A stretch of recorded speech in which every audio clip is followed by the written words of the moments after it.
घरात गणपती. खूप जास्त एक्सायटेड होतो मी या चित्रपटासाठी आणि खरंच एक्साइटमेंट जी होती या चित्रपट बघून नंतर पण यार मी एवढं सांगेल सुंदर. मी खरं सांगेल यार ज्या पद्धतीने हा चित्रपट शूटिंग पण जे केलं आहे ना यार कोकणची जी गोष्ट आहे वेगळीच आहे. आणि सिरियसली यार म्हणजे ट्रेलर बघितल्यानंतर एक्साइटमेंट खरंच उत्सुकता जी ती खूप वाढलेली आणि सरप्रायझिंगली म्हणा नाही तर काहीही म्हणा यार पण खूपच जास्त हा चित्रपट मला आवडला. एक्सपेक्टेशन्स तर ऑब्व्हियसली ट्रेलर नंतर होती आणि याचं एक तऱ्हेने मी नक्की सांगेल याचं प्रमोशन या चित्रपटाचं ना ॲटलिस्ट सोशल मीडियावर खूप सुंदर केलं गेलेलं. मी फॉलो नाही केलं याचं प्रमोशन कुठे कुठे केलं यांनी ओव्हरऑल, बट सोशल मीडियावर खूप मस्त तऱ्हेने प्रमोशन केलेलं आहे याचं.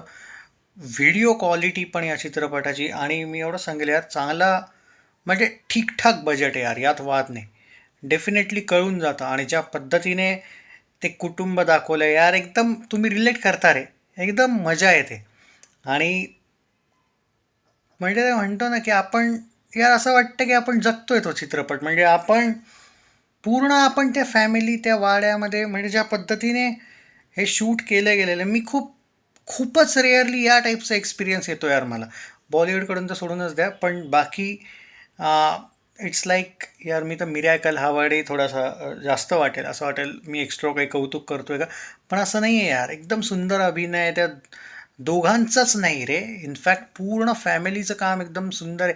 काही जे डायलॉग्स आहे इतके सुंदर आहे आणि कॉमेडी पण यार म्हणजे स्वीट सिम्पल जोक्स फॅमिलीसोबत यार प्लीज डोंट मिस इट. माझ्याकडे आता ते म्हणतात ना यार एकदम सुंदर तऱ्हेने मी कसं समजावू तुम्हाला की यार प्लीज मिस नका करू नाही तर नंतर तुम्हालाच असं वाटेल यार की काय यार आपण का मिस केलं. सिम्पल गोष्ट आहे, एकदम साध्या भाषेत जर बोलायला गेलं तर 5 आउट ऑफ 5 रेटिंग्स यार, मजा आली.